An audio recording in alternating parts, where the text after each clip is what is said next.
Szevasztok! Rikári vloggal jelentkezem. Kassán vagyunk és villamosozni fogunk. Itt most mögöttem láthattok egy vágányt, amin most itt sétálok. Itt nem fog elütni a villamos, mert ha jobban megnézitek, akkor nincs felsővezeték. És hát ez tulajdonképpen Kassának egy ilyen elveszett vágánya. Itt Kassa belvárosán keresztül 1986-ban megszüntették a villamos közlekedést, de a vágányokat fenntartják, és bizonyos rendezvények esetén szoktak ide kiállítani kocsikat. De egyébként a mi témánk ma nem ez lesz, ugyanis egy igen különleges helyre fogunk elmenni, és természetesen villamossal. Amúgy erről a vágányról Bencének volt videója, ő végigjárt a teljes egészében. Nézzétek meg azt is, én pedig most felveszem a telefont Bencének, és nem sokára folytatjuk.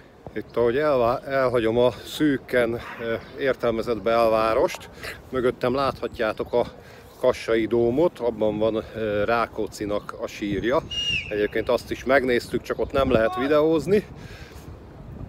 És ezeken az elveszett vágányokon sétálva megyek a villamos megállóhoz, ugyanis egy különleges villamos vonallal szeretnék utazni. Itt Kassán 8 villamos vonal van, és azon kívül még 8 alapvonal 1-től 9-ig, mert 8-as nincs, és van az R1-től R8-ig, ami hát Kassa mellett tulajdonképpen Kassához tartozik, de igencsak külterületen van. A kassai vasgyár, acélgyár, a US Steel-nek az acélgyára, oda mennek ezek a vonalak, és ezek különleges vonalak, egyrészt azért, mert gyakorlatilag a mezőn keresztül egy jó bő félórás menetidővel haladnak kifelé. Ez az egyik érdekességük, a másik pedig az üzemidejük, amiről majd ott kint fogok beszélni az ottani végállomáson. A kassai villamosoknak egy számomra tetszetős színvilága van, és egyébként az autóbuszoknak is. Ilyen kék, sárga, fehér vannak festve. Ebből a típusból egyébként 46 darab található. Most a típus megjelölést pontosan nem tudom. A közepe ugye alacsony padlós, és néhány tátra is található, talán 10 darab. Vannak köztük szólók, meg egy-két KT8D. Mellénk ért egy autóbusz, annak is hasonló a színvilága. És 2 trollibusz vonal is létezik, ezeknek a vezetéke például itt látható, de ez a 2 vonal trollibuszként 2015 óta nem üzemel, autóbuszok közlekednek a 71-es és a 72-es vonalon. Egy-két különleges színű járgány is.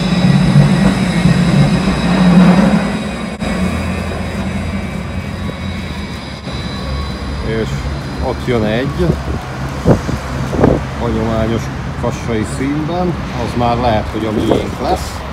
Ugye mi az R1-est várjuk, ami a vasgyárhoz, az acélgyárhoz közlekedik. És jól is mondom, ez a miénk, ezzel fogunk most utazni.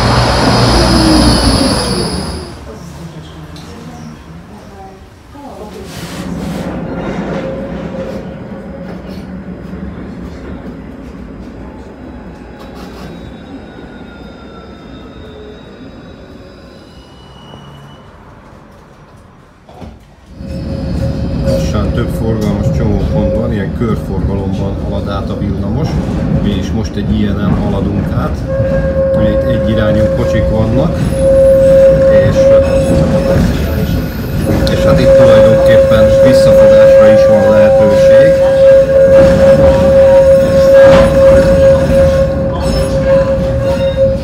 És tulajdonképpen most haladunk el, most kanyarodunk el abba az irányba, ahol a vasgyár felé haladnak a vonalak. Akkor egy kocsi szín.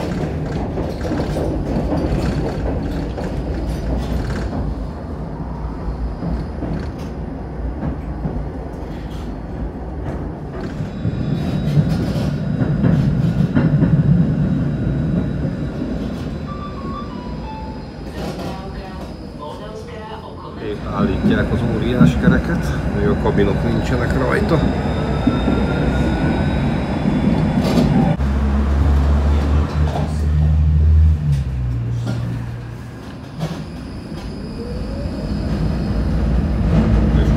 láthatjuk ugyan a város, de még körülbelül negyed óra villamosítás vár ránk az acélgyárnál lévő végállomásig.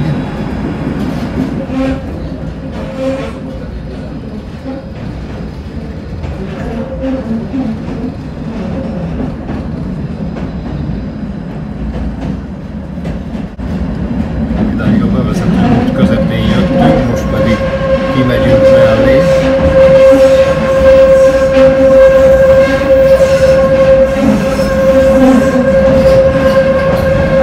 És ugye bal oldalunkon a mező, jobb oldalunkon meg egy Kassa menti település látható, mármint amikor nem takarják ki a motorok.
Végállomásra. Egy nagyon komoly végállomás található itt egyébként, itt láthatjátok. Mindjárt elmesélem, hogy miért. Hát most úgy azért még nincs nagyon tele, sem utasokkal, sem villamosokkal, de nem sokára másképp lesz. Ma is szállunk a villamosról. Egyébként itt viszonylag nem túl nagy kihasználtsággal jöttünk, hiszen ez a délutáni műszakváltáshoz az egyik legkorábbi járat, 12:50-kor indult a vasútállomástól, a kassai főpályaudvartól, és hát ugye az ilyen 3 műszakos helyeken, mint például ez az acélmű is, ugye 6-kor, 2-kor és 10-kor vannak a műszakváltások, és akkor most már el is mesélem nektek, hogy mi az érdekesség az üzemidőben. Az az érdekesség az üzemidőben, ezzel érkeztünk. Az az érdekesség az üzemidőben, hogy ez egy olyan viszonylat, illetve nem csak egy viszonylat, hanem tulajdonképpen mind a 8 olyan, hogy gyakorlatilag műszakváltásokra közlekednek, és némelyiknek van néhány indulás a csúcsidőben, ugye az itt dolgozó irodistáknak.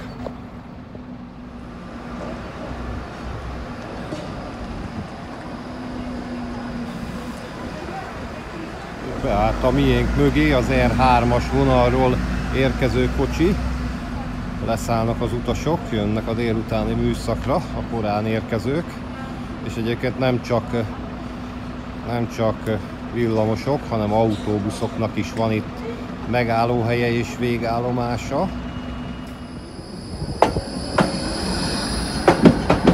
Kétvágányú urok található, és egy 4 vágányos,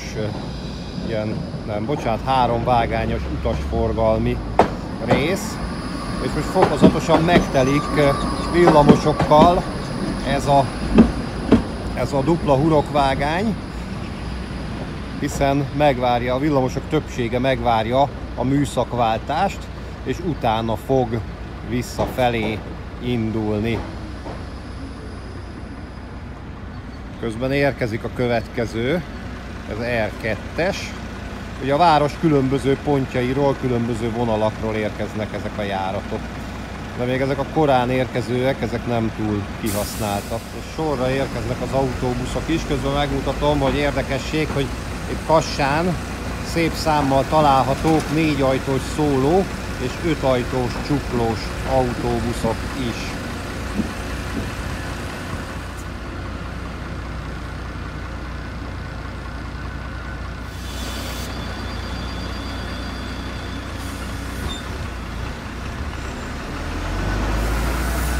A kassai vasműben, acélműben, ami egyébként méretét tekintve többszöröse az egykori, szintén nem kicsi diósgyőri Dimagnak, vagy korábban Lenin kohászati műveknek, és valaha 12 000 dolgozó dolgozott itt, de néhány éve egyébként volt egy, hát nem is olyan kicsi leépítés, mert hogy azt hiszem 2 vagy 3 ezer embert elküldtek, a 4 nagyolvasztóból egyet leállítottak. Ugye ez a vasnak a világpiaca miatt történt, hiszen jelentős mennyiségű áru érkezik a távol-keletről, és ezzel kell az európai gyáraknak, így a kassainak is versenyeznie.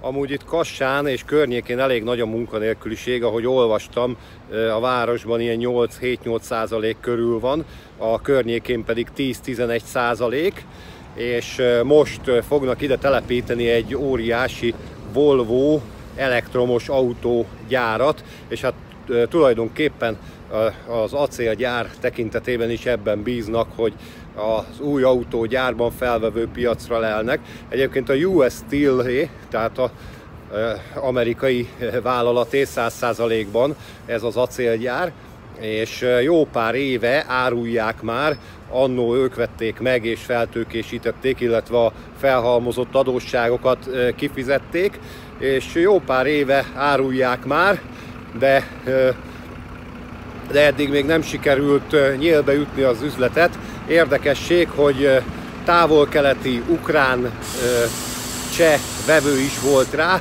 de egyébként a MOL is jelentkezett rá, tehát olyan szándék is volt, hogy magyar kézbe kerüljön ez az acélmű. Egyelőre az üzletet nem sikerült nyílbe ütni, ugyanis 1,5 milliárd euróért árulják ezt az óriási üzemet, és hát eddig azt hiszem, hogy kb. A fele volt az ajánlat, úgyhogy nem lett üzlet, és nem lett a MOL-nak Szlovákiában vasgyára. És hát akkor tekintsünk körbe itt a végállomáson. Most ugye még nagy kihaltság van, néhány járat megérkezett, illetve jó néhány, de majd ezután fog jönni a nagy csúcsforgalom. Egyébként itt van ezen az oldalon az üzemnek a bejárata, és hát most még, amíg így üres a történet, addig szépen körbe tudjuk járni ezt az óriási nagy és érdekes végállomást. Itt át fogunk haladni a zebrán. Most nézem, hogy kint van egy ne fényképezz tábla, hát remélem, hogy nem fognak elvinni a milíciába. Egyébként nézzétek meg, aluljáró is található, és mint egy komoly vasútállomás. Itt érkeznek be ugye a vonalról a vágányok, de itt se szabad fényképezni. És 3 vágány található, a középső az olyan, hogy mind a 2 oldalán van peron, és ugye leszálló és felszálló helyként is tud működni. Közben érkezik az újabb villamos járat.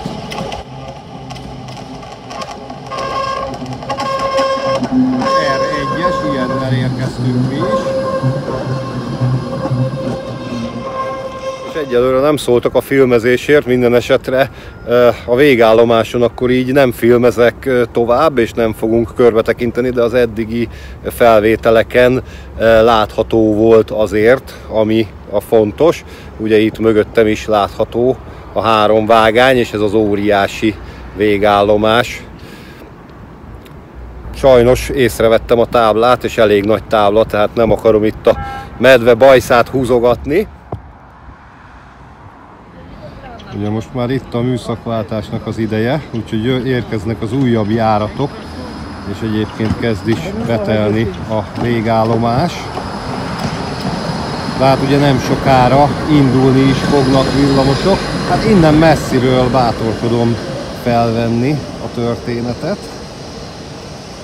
Nézzétek meg, ha kicsit rázúmolok, akkor láthatjátok, hogy kezd villamosokkal betelni. Ez az óriási végállomás ezzel a dupla hurokkal.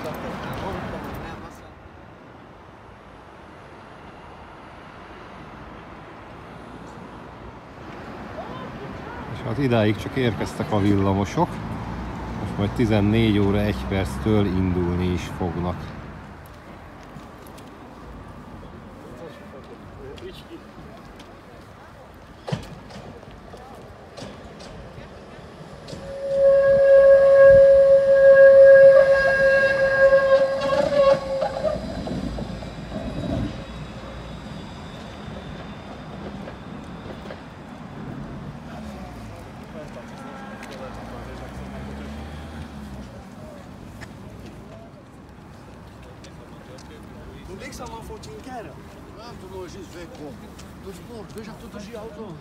Egyébként a normális turisták azok a dómot meg a belvárost filmezik, és ott feelingelnek, kávézgatnak, sörözgetnek. Én meg ugye kijöttem ide tulajdonképpen a semmi közepén lévő óriási acélműhöz műszakváltást filmezni, de hát számomra ez egy érdekes téma. Egyébként idefelé ugye látható volt a villamosokon, hogy viszonylag kicsi volt a forgalom, elég kevesen voltak, de valószínű, hogy ez a délelőttös műszak a népesebb, mert most óriási tömeg özönlött ki a gyárból, és igencsak tele van a villamos végállomás is emberekkel, úgyhogy most beállt a treffre még egy villamos, azt mindjárt fel fogjuk venni.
Első tátra, amit elcsípünk itt Kassán.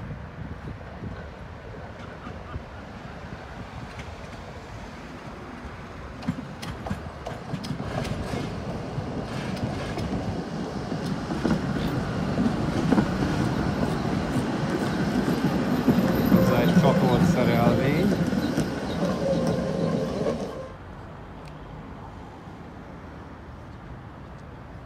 Közben a háttérben a tátra áll be a hurokba, és érkeznek az újabb utasok.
Elindul az az R3-as járat is, és ezzel teljesen kiürül a végállomás a délutáni műszakváltás után, és most bátorkodom egy körbetekintést tenni.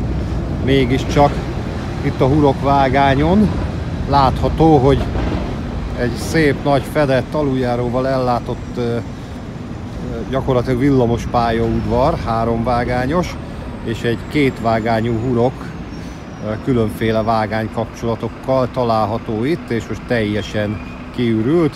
Hát látható, egy karbantartós autó jön most be.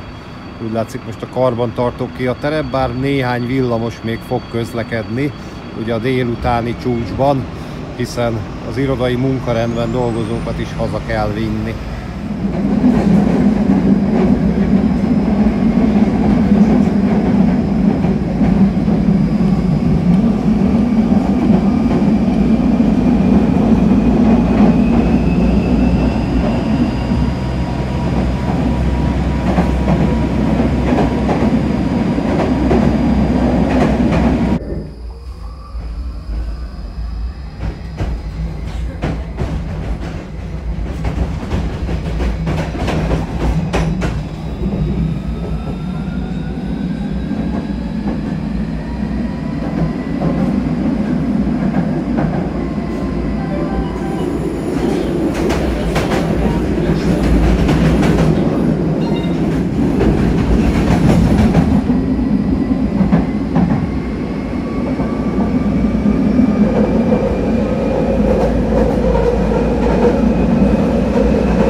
A vasgyári kalandok és a pusztai villamosozás után láthatjuk, hogy visszaértünk a városba.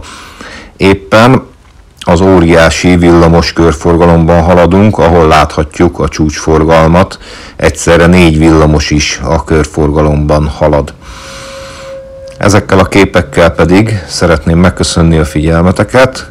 Még néhány képkocka következik. Remélem, hogy tetszett ez a videó. Ha igen, akkor adjatok hangot ennek komment vagy like formájában, és ha támogatni szeretnétek a csatornát, azt akár szuperköszönet formájában, akár a PayPal-on megtehetitek, de csatornatagnak is csatlakozhattok. Még egyszer köszönöm a figyelmet, Rikári voltam Kassáról, sziasztok! Tschüss!